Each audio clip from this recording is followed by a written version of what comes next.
If you're over 60, that tightness in your chest that comes out of nowhere could be stealing more than just a few minutes of peace. It could be taking away your confidence, your joy in life, and even your desire to leave the house. I was in line at the supermarket the other day when I noticed something that caught my attention. A well-dressed man of about 68 with a cart full of organized groceries suddenly began sweating heavily. His hands trembled as he searched for his wallet, and I saw that look in his eyes I know well, the look of someone who senses something terrible is about to happen, but doesn't know exactly what. Anxiety after 60 isn't the same as the anxiety we felt in our 30s or 40s. It's fraught with other worries, other losses, other uncertainties. And what strikes me most is how it can creep into what should be simple, everyday moments, turning a trip to the grocery store into an emotional minefield. But here's what I've discovered from observing hundreds of people at this stage of life. There's a fundamental difference between those who can get through these crises quickly and those who are trapped by them for hours. And this difference has nothing to do with willpower or trying to control one's thoughts. In fact, the 3 most effective techniques I'll share today work in a completely different way. They leverage something we naturally develop more after 60, our ability to observe, our patience accumulated over the years, and yes, even our wisdom about how time can be our ally. If you're watching this video because you've ever been through moments where anxiety seemed to take over everything, if you've ever felt that sensation that the world was falling apart around you even though you knew objectively that everything was fine, then you're in the right place. Type yes in the comments if you want to discover how to transform these moments of crisis into opportunities to reconnect with your inner peace, using techniques that respect your life experience and work for your maturity, not against it. Going back to that man in the supermarket, what happened next reminded me of something very important about how we deal with anxiety at this stage of life. While he was still struggling with his wallet, a lady in line behind him kindly said, "Don't worry, I forget where I put things sometimes too." But that wasn't what caught my attention. It was what he did next. Instead of rushing any further or becoming embarrassed, he paused for a moment, took a deep breath, and replied, "Thank you, ma'am. Sometimes our bodies play tricks on us, don't they?" In that instant, I saw his breathing even out, his shoulders relax, and he was able to find his wallet with ease. This interaction made me think of something I see all the time. People over 60 have a natural advantage in dealing with anxiety that we often don't recognize. Decades of experience have taught us that most of the things we worry about never happen, that storms pass, that tomorrow, more often than not, is a new day. The problem is that when anxiety strikes, especially in public places like that supermarket, we tend to forget this wisdom. It's as if our entire life experience is temporarily erased by that sense of urgency, by that fear that seems so real in the moment. But what if I told you there was a way to quickly access this wisdom we already carry? What if the very characteristics that make anxiety more complex at this age could also be transformed into our greatest tools for recovery? Because the truth is, time has taught us lessons that younger people haven't yet learned. It has taught us about impermanence, about resilience, about how our bodies and minds can be positively surprised when we give them the right conditions. And most importantly, it taught us that we don't need to fight everything we feel. Sometimes wisdom lies in knowing when to stop fighting and start working with what we have, rather than against what we feel. The first technique I want to share was born from a fascinating observation. People over 60 who can quickly overcome anxiety attacks do something instinctively that younger people rarely do. They stop trying to solve everything at once. When anxiety hits, our first impulse is to want it to go away immediately. We want to find a solution. We want to return to normal. We want to control every sensation. But decades of life have taught us something our anxious brain momentarily forgets, that not everything needs to be resolved right away. The technique works like this. The moment you notice the first signs of anxiety, that tightness in your chest, your faster breathing, your racing heart, You do exactly the opposite of what your instinct tells you. You stop. You don't stop to take a deep breath. You don't stop to calm down. You don't stop to think positively. You simply stop and allow yourself to be exactly where you are, feeling exactly what you're feeling, for exactly 90 seconds. Neuroscience shows us that an intense emotion, when we don't feed it with thoughts, biologically lasts only 90 seconds in our body. That's the time it takes for neurotransmitters to be metabolized and reabsorbed. But here's the secret that makes all the difference for people our age. In those 90 seconds, you don't remain passive. You activate something we have much more developed than younger people: our capacity for detailed observation. You observe anxiety like you would a storm from a window.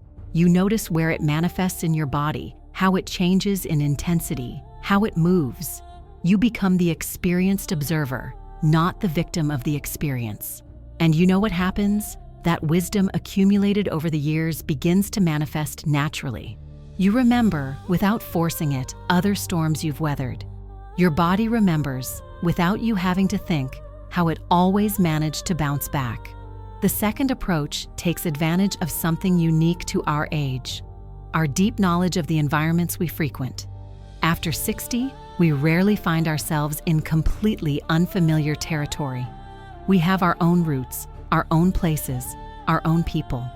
When anxiety arises in public, as it did with that man in the supermarket, the familiar territory technique reminds us that we are in a familiar place, surrounded by familiar elements. At the supermarket, for example, you know where each aisle is. You know the brands you've been buying for years. You recognize employees who are always there, and you might even recognize other regular customers. This familiarity is a powerful anchor. The technique consists of deliberately mentally naming 3 familiar things around you. Not just anything, but specifically things that represent continuity, stability, and familiarity in your life. There's that brand of biscuit I've been buying for 20 years. There's João from the butcher who always serves me well. There's that shelf where I always find what I'm looking for. This isn't forced positive thinking. It's a factual recognition that you're in a safe environment, surrounded by elements that are part of your history, your routine, and the life you've built over the years. The third technique is perhaps the most powerful, and it only really works well for people who have lived long enough to understand how the body behaves over time. It's something I discovered by observing how people over 60 can recover from anxiety attacks more completely and sustainably than younger people. Our bodies, at 60 and 70 years old, have already been through so many truly stressful situations. We've overcome illnesses, dealt with losses, gone through changes, resolved financial crises, ended and started relationships, raised children, carried responsibilities that we later learned to share or let go of. This history isn't just emotional memory, it's cellular memory. Every cell in our body carries the information that we are survivors, that we have resources, that we've been through situations far more challenging than an anxiety attack in a supermarket. The technique works like this. When you're in the middle of a crisis, place one hand on your chest and mentally say, "This body has been through much more than this. This body knows how to recover." It's not self-conviction, it's factual recognition. Your heart has raced in real emergencies and returned to normal. Your lungs have worked twice as hard in real danger and recovered. Your hands have trembled with real fear and regained their steadiness. So you consciously activate this body memory by doing something very simple yet profound. You relax one muscle at a time, starting with your feet, as if reminding each part of your body how to return to the resting state it knows so well.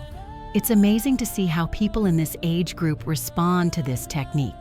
It's as if the body says, "Oh yeah, I remember how to do this. I've done it thousands of times." What makes these techniques especially effective for people over 60 is that they don't require you to be anything other than you are. They don't require you to have the energy of a 25-year-old or the carefree attitude of someone who hasn't yet experienced significant loss. On the contrary, they honor exactly where you are in life. They honor your need for more time to process. They honor your familiarity with environments and routines. They honor the wisdom your body has accumulated over decades. When you combine all three, wise pause, familiar territory, and mature body wisdom, something interesting happens. You stop trying to be who you were 20 years ago to cope with anxiety and start embracing exactly who you are today. And here's something that constantly amazes me. People who apply these techniques not only recover from anxiety attacks more quickly, they report feeling more connected to themselves afterward, as if the crisis has become an opportunity to remember their own strength, their own history, their own ability to overcome difficulties. It's as if anxiety, instead of just being something to be eliminated, becomes an invitation to reconnect with inner resources that have always been there, waiting to be remembered and honored. What I've discovered over the years is that each of these three techniques has its ideal timing, and people with more life experience have a natural advantage in recognizing those timings. The wise pause works best at the first signs of anxiety, when you can still think clearly enough to make the conscious choice to stop. It's perfect for those moments at home when you feel worry starting to creep in, or when you're getting ready to go out and feel that familiar tension creeping in. The familiar territory technique is your ally in public spaces or social situations. Markets, banks, doctors' offices, family gatherings, anywhere where anxiety arises, amplified by the feeling of being watched or judged. It transforms the environment from threatening to welcoming, using precisely what you already know and master. Mature body wisdom is most powerful in peak moments, when anxiety has already set in and you need something deep and true to bring you back. It's especially effective in the wee hours of the morning when we wake up anxious or in situations where we need quick access to our inner strength. But here's the important thing. These techniques aren't just for moments of crisis. They can be practiced preventatively, strengthening your connection to your own wisdom before anxiety sets in. Once a day, preferably at the same time, practice the wise pause for 90 seconds, even when you're not anxious. Simply stop and observe how you're feeling, honoring any emotions that are present. During your daily activities, especially in places you frequent regularly, consciously practice the familiar territory technique. Purposefully notice three familiar elements around you, not as an exercise, but as a way to strengthen your connection to the stability you've built in life.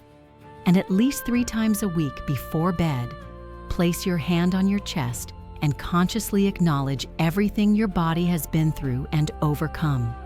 You don't need to list specific events, just honor the resilience and wisdom you've accumulated.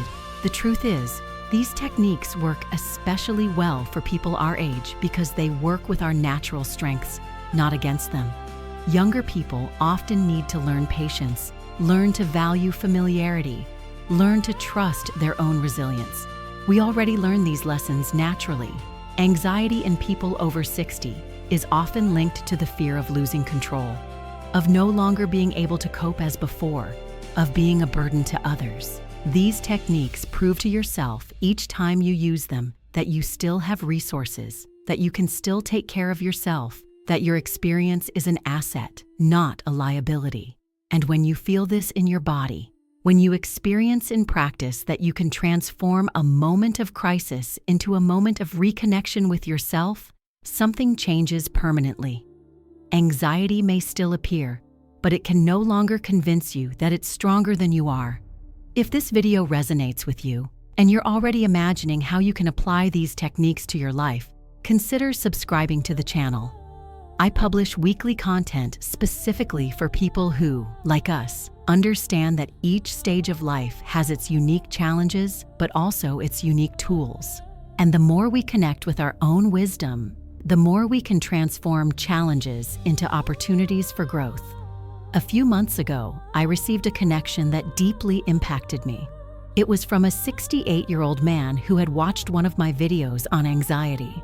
He told me he had started applying the techniques and wanted to share something he had discovered. "Doctor, he said. "I was at the bus stop last week when I felt that familiar sensation coming on.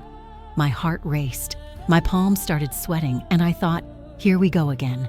But then I remembered what you said about stopping and observing." He went on to report that instead of fighting his anxiety or trying to hide it from the people around him, he simply stopped and thought, "Okay, let's see what you have to say to me today." And something extraordinary happened. I realized I was afraid of missing the bus and being late for the doctor's appointment. But then I looked around and realized I'd known that spot for over 15 years. I saw the pharmacy where I always buy my medicine. I saw the bakery where I have coffee every morning. I even saw the bank where I've been getting my things done for decades. What he discovered in that moment was something that completely transformed his relationship with anxiety. He realized that his worry about being late for the doctor's appointment was actually self-care. That his anxiety, though uncomfortable, was trying to protect him, to ensure he took good care of his health. "And then," he continued, "I put my hand on my chest and thought, this body that is worried is the same one that took me through raising 3 children, working for 40 years, caring for my wife when she was sick, and brought me here. It knows how to take care of me." The bus arrived on time. He arrived at his appointment with plenty of time, but most importantly, he arrived feeling different. He arrived reconnected with his own wisdom, instead of fragmented by anxiety. What this gentleman discovered is something I observe consistently. When we stop treating anxiety as an enemy and start treating it as information, it transforms. When we stop trying to be who we were at 40 to deal with it and start using who we are today, it loses much of its destructive power. Anxiety after 60 is rarely about the immediate present. It's almost always about protection, about care, about ensuring we can maintain our autonomy and dignity. And when we acknowledge this, when we honor this genuine concern instead of fighting it, something changes. You don't eliminate anxiety. That would be unrealistic and even counterproductive. But you completely change your relationship with it. It stops being a force that dominates you and becomes information you can process with all the wisdom you've accumulated throughout your life. If this video resonates with you, if you recognize your own experiences in what I'm sharing, please consider sharing it with someone who might also benefit. Sometimes the most powerful thing we can do for someone we love is to show them that we're not alone in our struggles, and that there are paths to transformation that respect exactly where we are in life. A question I get asked often is, what if I try these techniques and they don't work the first time? And that's a really important question because it reveals something fundamental about how we handle expectations at this stage of life. The truth is that after 60, we have an advantage that younger people don't. We know that few things work perfectly on the first try. We know that skills develop with practice, that real change happens gradually, and that consistency is more important than perfection. If you try the wise pause and your mind keeps racing, it doesn't mean the technique doesn't work. It means you're starting to train an emotional muscle you may not have consciously used in a long time. It's like getting back on a bike after years. Your body remembers, but it takes a few pedals to find its balance. If you apply the familiar territory technique and still feel uncomfortable in public, remember that you're challenging neurological patterns that may have been in place for months or years. Each time you consciously notice familiar elements around you, you're strengthening neural connections of safety and belonging.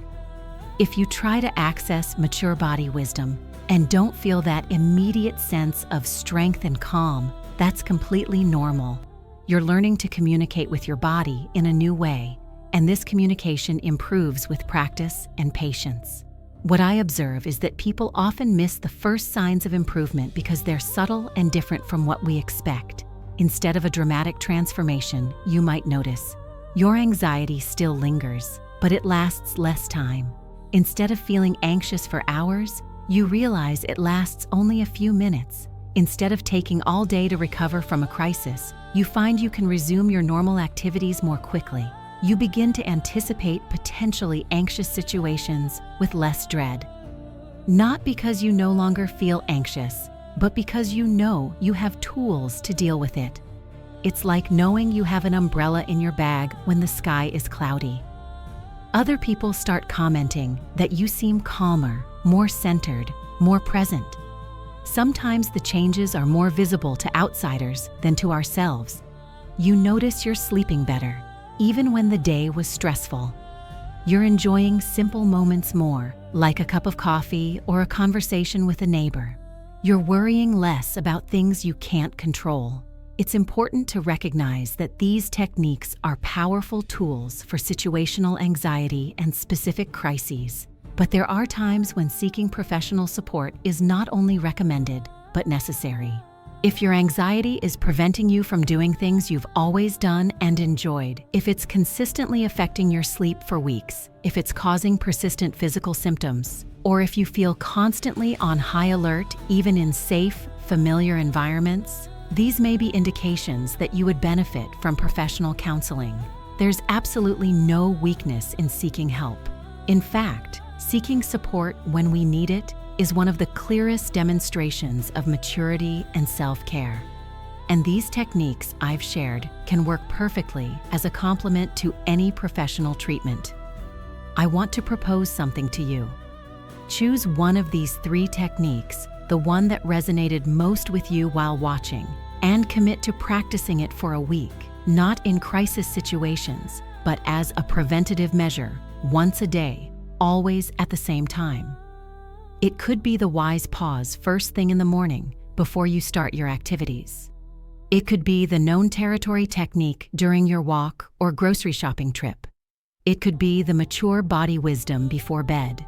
Then, come back here in the comments and share your experience. It doesn't have to be a dramatic transformation.